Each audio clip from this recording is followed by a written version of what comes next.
Tēnā koutou, tēnā koutou, tēnā koutou katoa. Nau mai, haere mai, ki tā mātou kōrero mō te ahurei akonga, ko Mary tēnei. A warm welcome to you all during our Festival of Adult Learning. It's my great pleasure to welcome distinguished Professor Paul Spoonley to open our webinar series.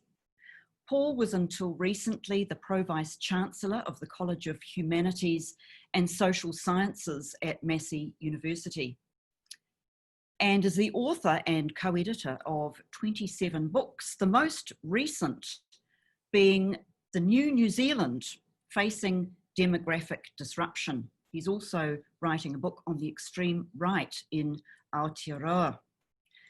The events of this year have raised many questions, challenges and uncertainties for all of us and our communities.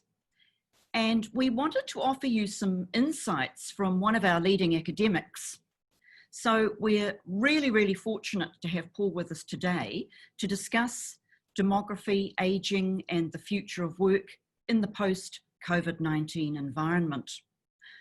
So I'm now going to hand over to Paul, and we'll have some time for questions at the end of Paul's presentation, which you can submit via the Facebook page. Nā mihi nui ki a koe, Paul. Kia ora Mary, and kia ora tata katoa, nā mihi nui.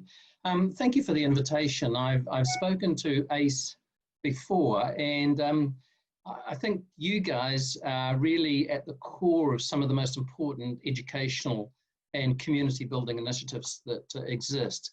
And so what I want to do is try and guide you through what is a very unusual situation in terms of the current New Zealand and where we're likely to go. Look, as Mary has indicated, I really want to talk about the new demography and what's happening in terms of the world of work. I'll talk for about half an hour, and then if we have the opportunity, it would be great to talk to you and answer some of your questions. So let me get right into it. What's happening at the moment is something which is both accelerating and also disrupting. So what I've got there is a list of the things that I think are the most important in terms of our future. So I'll try and bring it back to adult and community education as we go through, but I really want to talk about what's happening.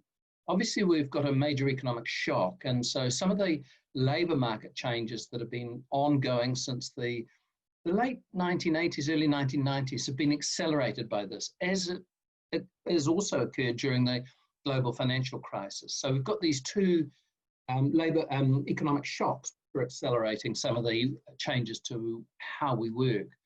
Alongside that, we've got social and demographic changes that are occurring, some of which are accelerated, some of which are changing completely. Now, what I want to do, and I'll start by talking about this briefly, is to acknowledge that we are very interconnected globally. And what we're seeing is the current wave of globalization, which has been going on for 30 or 40 years, has been suspended. And we don't know what's going to occur as we come out of that. And I think what I would suggest is that institutions, the way in which we manage our communities, the way in which we manage our organizations, how governments operate, are all struggling under these very unusual circumstances. Some more than others, but let's come back to that later. And so, you know, I've just picked The Economist, but there's some wonderful analyses that are available now. And I think the point of this is really just to say that COVID-19 is a game changer. We acknowledge that. We talk about pivoting, we talk about the new normal. I don't think many of us really quite understand what any of that means. And I hear a lot of the old normal being argued for. Now, one of the things I want to just highlight is that New Zealand's done a very good job, and you will have seen possibly the ranking that New Zealand was the second country after Germany in terms of how we've handled the pandemic. But many of our key partners are not handling it very well. So we've got a death rate per million of just about 4.6.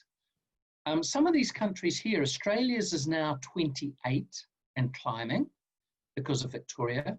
The UK which you can just see there below Spain, has a death rate per million people of 611. So while we are adjusting and operating quite well, I mean, I want to acknowledge there are all sorts of challenges, but in terms of managing the rate of COVID-19 infection, the community transmission, the hospitalization, in this case I've chosen deaths, we are quite different to many other countries. As long as those other countries continue to experience this sort of trajectory, as you can see, the US, Brazil just tracking upwards, and this is data from last week, you'll notice, 2 weeks ago, I beg your pardon. You can see that the new normal internationally is not going to happen anytime soon. So can I just go back to what I was saying before? The fourth industrial revolution really did begin in the late 1980s for us with the changes of the Labour government. And so the way in which we work, and of course the way in which we prepare for work, our education and training, has had to adjust. And I think what the pandemic does is just accelerate that. And so what can we expect in New Zealand? Well, when I came and talked to ACE quite some years ago, I used a figure of 40%. And I think this will continue to be around the figure. We've said 37% here, but about 37% of New Zealand jobs are at the risk of automation by 2035. About 70% of all jobs will be affected in some way by the fourth industrial revolution. And of course, the pandemic has really highlighted that in the way in which we work remotely and online. This is a really interesting one, and you might like to think about it in terms of your communities, your constituencies. 65% of the jobs that current secondary school students are going to do don't yet exist. So while we've highlighted the 37% of New Zealand jobs, which will probably go by the 2030s, there will be new jobs. And so those new jobs will emerge as we proceed through the Industrial Revolution. We're not talking about careers. I mean, we've talked about this before. We're not talking about people working for the same employer in the same job for a lifetime. That's definitely gone. The pandemic asks a question about the nature of how we work, and of course, do we go into an office? And of course, sitting below this, and I think this is critical for ACE, is the idea of transferable skills. The OECD says that those exiting the secondary schools at the moment around the world will do between 15 and 18 jobs over a working life. So how do we manage our way around this new workplace? So can I just summarize, because I think what we've got to is that there are, under COVID-19, going to be an increase in job destruction. There are going to be jobs that disappear. And we're probably not going to see many new jobs being created in this period. And I've said 2020, and then of course, when does the pandemic end? The second one is structural and is ongoing, and so is not particularly related to the pandemic, but will probably be accelerated by it. And that is that when we talk about non-tradable sectors, we're really talking about the service economy. And of course, we're also talking about the fact that we've called it non-standard in the past, but it just doesn't work any longer. We're talking about gig work, the combination. And what we're seeing during the pandemic is something that goes back to the changes of the late 1980s, when 1 out of every 5 Māori lost their jobs in a 2-year period. We're talking about some of the things that we experienced during the global financial crisis, 2008, 2012, when the number of NEETs, not in education, employment and training, rose to 92,000. So Māori, Pacifica are going to be impacted. Youth are certainly going to be impacted. And then of course, women. So the latest data that we have of the job losses a couple of weeks ago was 11,000 job losses, 10,000 of them involved women. And so what I've done here is just pull up the latest stats for the June quarter. So these are the latest ones that have come, and this will show you that the retail, trade and accommodation is the one that is hit most particularly in the first wave of the COVID-19. So what this shows is the impacts on jobs in various sectors, and all sectors will be impacted, but some much more than others. So we come back to this transferable skills idea, and we come back to the idea that we need to enhance these generic skills, these personal attributes which meet new labour market demand. And of course, we've been talking about employability for some time, and what this current phase of an economic shock of the pandemic reinforces is that we are going to have to look to make sure that the people that we help in the community as educators, as trainers, do have these sorts of generic and soft skills as they look at this new labour market. Can I just now turn my attention to some of the social and economic changes that are occurring alongside? Mary very kindly mentioned that my book, and that's the title to it. A lot of those things no longer apply. We're not going to be 6 million in 2030 simply because our population won't grow as fast. But in terms of this new New Zealand that has emerged in the last 10 years or so, and which will continue to change over the next 10 years significantly, and this is something you might want to think about in terms of prioritising particular communities or particular sorts of delivery. The first is that we're getting this inversion of the population pyramid. When I was growing up, 8% of the population in my community in the 1950s and 60s, New Zealand, was aged over 65. It will soon be 25%. And so we're going to hit a tipping point when we have more over 65s and 0 to 15-year-olds. So our whole population pyramid is being inverted. Nearly all of our population growth in recent years has come from immigration. However, that immigration and population growth is very uneven. And so what we're seeing is a degree of population stagnation in many, many regions in New Zealand. And then, of course, we've got the issue that as we go through the 2020s, our prime working age population, for reasons I'm going to talk about now, will actually reduce in size and proportion of the population. So we're going to continue to struggle to get workers and to get skilled workers in New Zealand. This is just a diagram which shows you that I picked 2015. You can see there the bulge of people who are beginning to enter the 60s, and they will continue to through the next decade. And then as we hit the 2038s, you can see the size of the older population there. And of course, the size of the population not in the workforce. So what's happening? Well, the first is that we are seeing a decline in our birth rate, our fertility rate.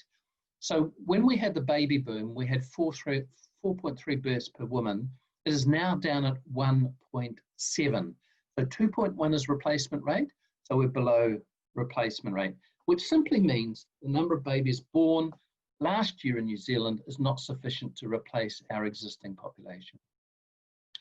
Millennials have done it really hard. They hit the labour market initially during the GFC, and now they're experiencing real difficulties in terms of the pandemic. And so one of the consequences of that is that many of the millennials are choosing not to have children or to have be one and done. And that's because of the proportion of the New Zealand female population who are involved in work, the growing education of females in New Zealand, plus of course the impacts of the GFC and COVID. So why would you have children when your own economic future is not clear, or where there are challenges to health? Now, why does that matter? Well, it matters because we have what are called dependency ratios, and that's the number of people in work as opposed to those who are not in work. And that dependency ratio, if I go to the bottom figure here, you can see if you take the 0 to 15, so the people who are about to enter the workforce versus the 65 plus people who are about to exit the workforce, as you can see it was 4.1, 4 people in work compared to 1 who was in that 65 plus, but by 2030 it will be almost 1 to 1. Now, one of the things that I think we need to look at is how we measure this. And so what I've done is look at the 65 plus consumers, so people who are no longer in work and who are consuming various things like our health service, perhaps our education, and of course superannuation versus workers at all ages. Now, why would I do that? Well, I would do that because a quarter of all people aged over 65 in New Zealand are still in paid work. So when we look at that, the consumers versus the workers, the 65 plus consumers, we see that ratio of 36 to 100. That is extraordinarily high and is going to be an issue in terms of tax revenue generation and of course distribution. The second thing, and many of you work in regional centres, you will know this as you look around. I did this book in 2016, Rebooting the Regions, and I went around and I did 16 presentations around New Zealand to talk to local authorities and politicians about what we were discovering. And what I found was that many of those people in positions of authority really did not want to know, or they made arguments like, well, of course, we're getting people from Auckland. Now, there is an outflow of people from Auckland, but for every person who leaves Auckland, 5 arrive, many of them immigrants. And so what we're seeing is this population stagnation or decline in many regions. Now, what I've gone on to talk about there is when you go to the centres like New Plymouth or Hastings, Napier, they are not in population stagnation or decline. But when you go out into the Hawaras or the Wairoas or the Waipukurauas or the Waipawas, then they are. So there are two things that are happening. One is that the population in these smaller towns, regional small towns, are aging, but they're also getting smaller or they're staying the same. And of course, we've got vulnerable regional economies, which have been highlighted by the pandemic. Here's the growth projections. In fact, I used this before when I talked to ACE. This has not really changed. And what you'll see here is the dominance of Auckland. So 60% of all population growth in the next 2 decades will be in Auckland. I've highlighted Waikato and Bay of Plenty simply because the growth here is really Hamilton and Tauranga. When you get outside Tauranga, Mount Maunganui, into other centres, in the Eastern Bay of Plenty, for example, then there isn't population growth. And then I've highlighted Otago because, of course, this is Queenstown, and Queenstown is facing a very, very different future. So I come to immigration here, and even all around New Zealand, the immigration is having a huge impact upon our population growth, but also on our skills recruitment, our skills. I mean, all we need to go is go to Southland and see the presence of Filipinos in the dairy industry, or go to Hawke's Bay and see the reliance on the horticultural industry for our seasonal workers. And we've shown that there is very good evidence that the presence of immigrants and the importance of diversity in firms is very closely linked to innovation and, of course, international markets. So the more diversity you have in a firm, the more likely you are to be an innovative firm. And that probably applies to regions as well. So this is the most recent statistics. You can see the net gain, which is 79,400. So these are the arrivals, these are the departures, and the difference is the net gain. This is the highest net gain we've ever seen. And this goes up to June 2020. So it involves 4 months of the lockdown. And the figure there, 52,300, is what we experienced in terms of a net gain in the previous year to 2019. So these are extraordinary figures. And you can see the returning New Zealanders are now dominating, and then India and China. And this is what it looks like. The blue line is the arrivals. The black line is the departures, and the net gain is in there. And so for the years 2013 to 19, from migration, we gained 330,000 people in New Zealand. That's the net gain. And our net gain for migrants last year was 11.4. So we've got 11.4 gain from migrants per 1,000 people. Look at it compared to Australia. Look at it compared to the UK. Look at it compared to the USA. New Zealand is much, much higher than any of those other countries. And of course, in this, we've got the return of the diaspora, and you're going to see that in your communities. It's going to be the most important source of migrants for this year, and the question is how much further in out years, 2021, 2022, will that continue to be the case? So we've got a million in our diaspora.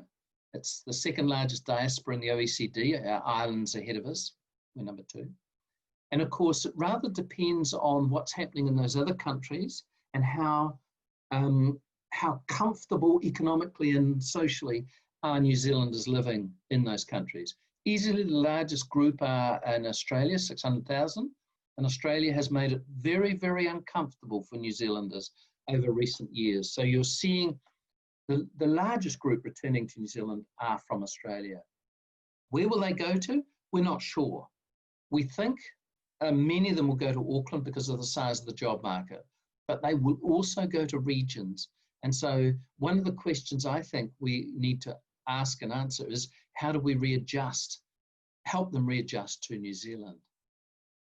So I'm beginning to sort of come towards an end now, but let me just talk about the impacts of COVID-19. Last year we grew at 2.1%. That's high. So our population growth at 2.1% is high.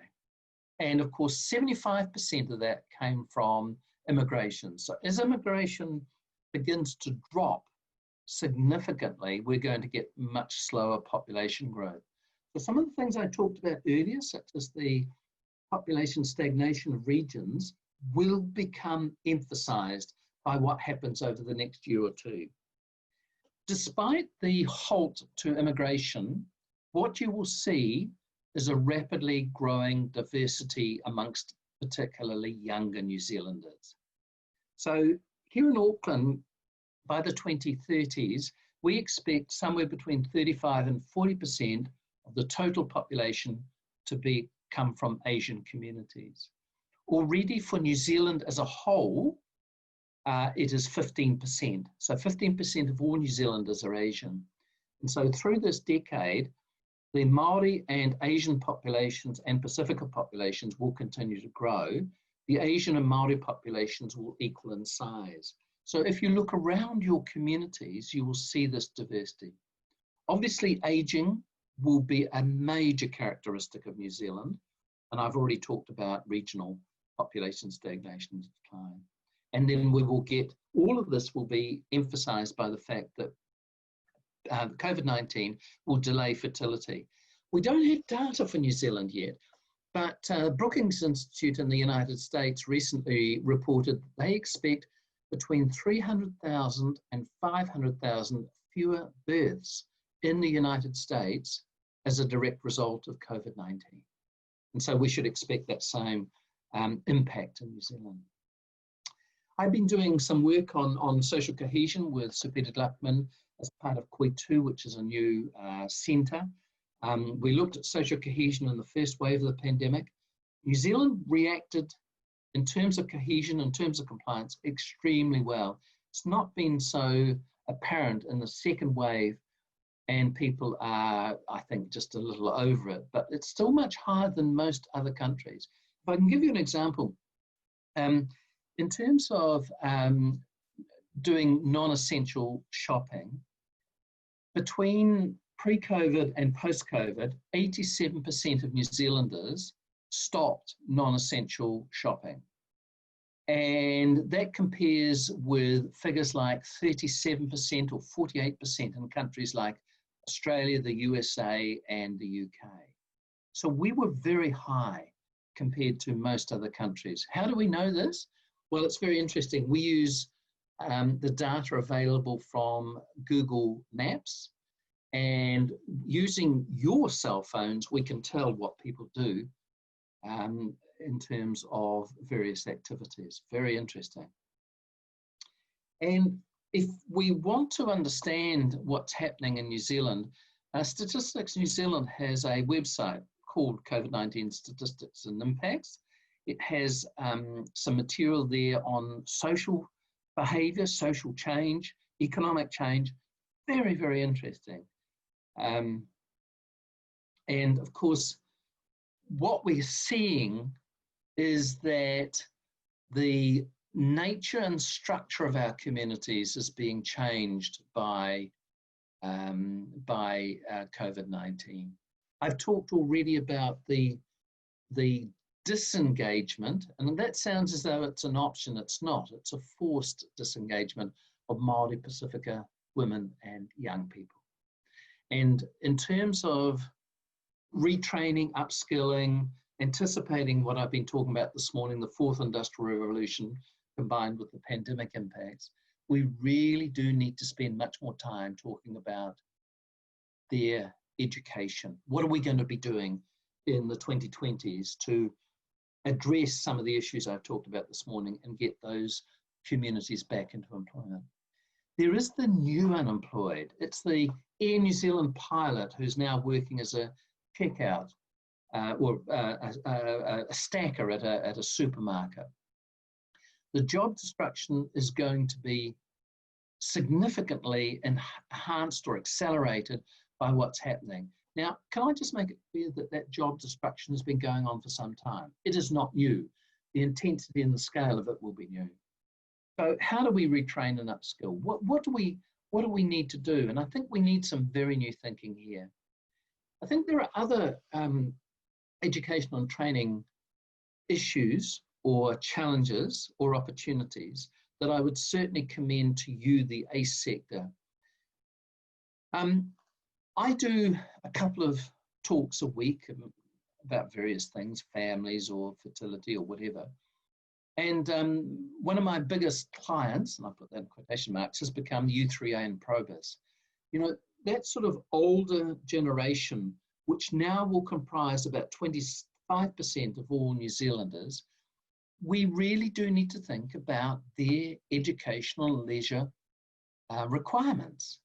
So I think there are some interesting dynamics, which I've covered briefly this morning, about an older and younger a demand for education and training, the location, and of course, one of the things that's going to compound these issues is that there are new inequalities. I've just pulled the data that's available on the Stats New Zealand website. It only goes to 2015. It has the bottom 90 versus the top 10, which is the top blue line, and then the bottom 80 versus the top 20 bottom line.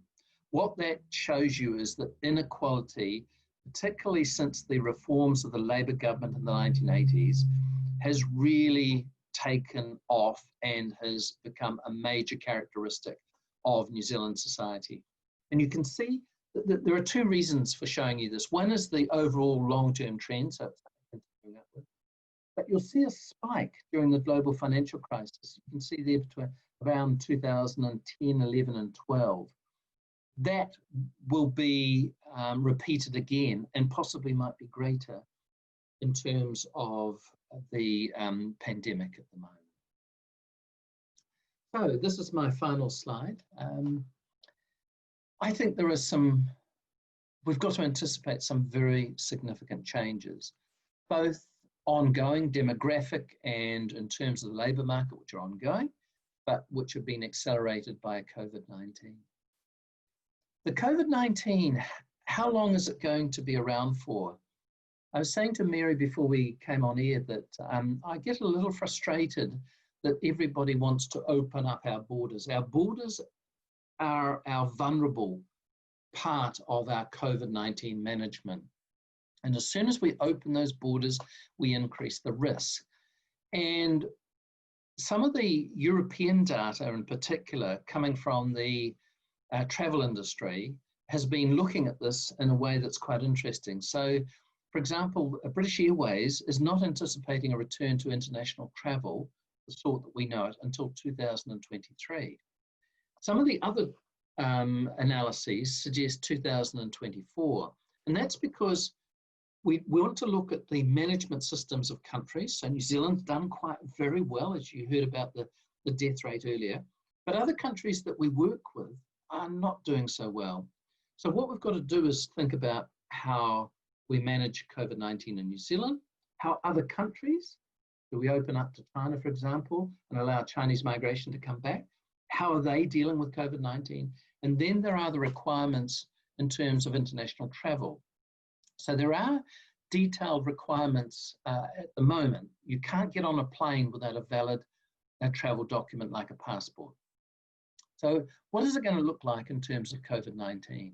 So I don't think it's going to be 2020 and then 1st of January 2021 and we're going to go back to some sort of normality. It's not going to work like that. The ironic thing that we're seeing or going to see is that we're still going to see skill shortages alongside an increased unemployed and underemployed population. So how do we manage that? How do we manage the matching between supply and demand? How do we make sure that people are prepared for the skill shortages that will exist, and rather than the skill shortages that did exist 10 or 20 years ago? And I think what we need to acknowledge is that there are going to be major challenges for employers about retention, recruitment, and diversity recognition. What happened during the global financial crisis was that people stayed in their jobs. The level of churn in the labour market dropped off considerably, and I anticipate that. So if you've got a job that's a safe job, you'll retain it. And that, of course, blocks other people coming in so that you don't get that churn. And the final thing I want to leave you with, and I hope that ACE will play a major role here, is that is our policy innovation system up to this new post-COVID world? Are employers and employer organizations being sufficiently strategic and forward-looking? And let me share a little bit of my frustration with you. I hear a lot from some employers and some employer groups who either want to open up our borders or want to go back to a pre-COVID situation and get support to maintain a workforce that worked pre-COVID. And I'm looking at sectors like the tourism sector. We were getting nearly 4 million tourists a year prior to COVID. And it's quite clear that we're never going to get those levels again, certainly not in the short term and possibly not even in the medium and long term in the future. So we've got to really say, are we going to sustain some industries, some types of employment, even though there's no longer any demand? Are we going to anticipate the new demand and move towards that? And I'll give you a full example. So last year, I spent 3 months in Germany writing the book, as it happens, which I then had to change. And one of the things that I'd seen before, but was reinforced for me, was that the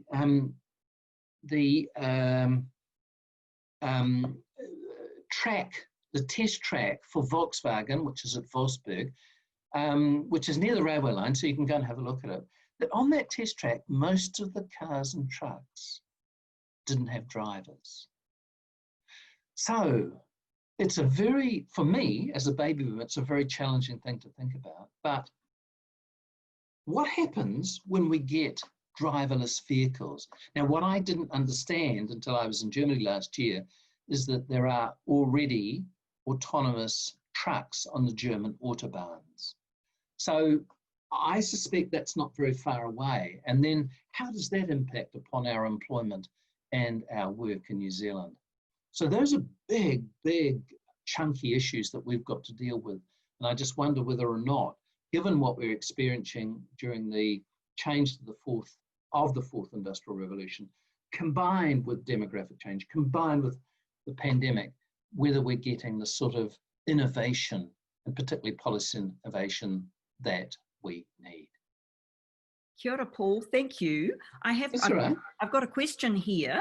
Yes. Come through, and it's about ACE's role in retraining and upskilling. And I think that probably the question that people would like some suggestion or answer to is, yes, where should we be putting our energy and resources, thinking ahead. Obviously, we're planning for the future right now. Yes. Where, if you were us, where would you be putting the energy? I think it's the four groups that I identified: young, Māori, Pacifica, and women. And I don't want to leave out the older workers, because one of the issues that we saw in the GFC, and I think we're going to see again, is that one of the groups that's most likely to experience unemployment is going to be the male aged over 50. So perhaps we shouldn't leave them out completely. The difficulty is, what are you training them for? And I think it's a really interesting and challenging question. My simple answer, my rather crude answer, is to say transferable skills, employability. It means that they will need to negotiate and move around a labour market and a community which is fundamentally different. And we need them to be entrepreneurs in their own interests. So I just think those four groups, and what you need to do is think about, digital literacy, communication skills, working in teams, being comfortable with the diversity. Those are the sorts of generic transferable skills that I'm talking about. Thank you. Content, if I can just say, I get quite passionate about this now, but content is no longer going to be so important. Content's not unimportant, but if you look at the work that the chartered accountants did a few years ago, very interesting shifts in terms of how they see accountancy. Algorithms and software, and the use of hardware, the use of computer technology and digital technology is going to fundamentally change those sorts of occupations. In your group that you've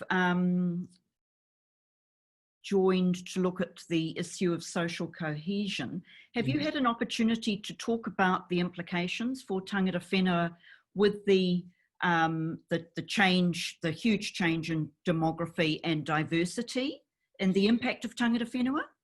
Yes, and we work with people like Tahu Kukutai at the University of Waikato to try and think about this sort of thing.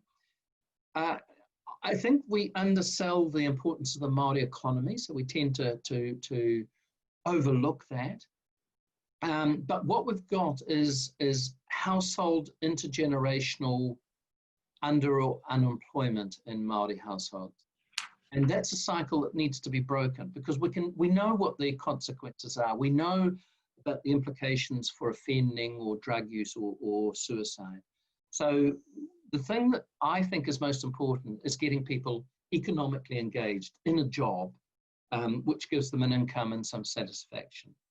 So I think the issue of tangata whenua is critical, particularly if you look at our demographics. If you look at our primary school age population, then you'll see there that New Zealand in 30 or 40 or 50 years' time is going to have a much, much larger Māori population, simply because they are much younger than Pākehā. So I think this is a crucial aspect of change and how we prepare for that change. There's been quite a bit of talk about the need for a complete reset in both the compulsory education system and at tertiary level. Do you have any hope that that might take place, given that we're still very much dependent on a user pays model? Yes. And it's not only user pays in the sense that we load up debt on people who want to do tertiary education, for example, but we're also funded in a very old model. So we're funded for volume rather than quality. And I know governments, both the previous and the current one, are trying to move away from that. But I think there is quite a disjuncture between what we do in our education sector generally and what the labour market's doing. And I think partly the issue is that we really do need quite different models of education, but we need our employers to come to the party. Employers are very quick to blame our education system when they are at fault. And so I think there's a I'd love us to see, us adopt a Scandinavian or a German model, where the linkages across the supply, education, training sector and the demand employers sector are much better aligned. You know, to transition from a school into becoming a truck driver in Germany requires 4 years. On-the-job training, but 4 years of training just to become a truck driver. And it's that sort of adjustment and ability to get people prepared for work. And if I can just finish on this, Mary, I was part of an economic development agency, and one of the things we did that was most successful was to get immigrants and young people into training, internships or placements, which we paid for rather than the employer. And employers are very reluctant to take school leavers or immigrants because they see health and safety issues.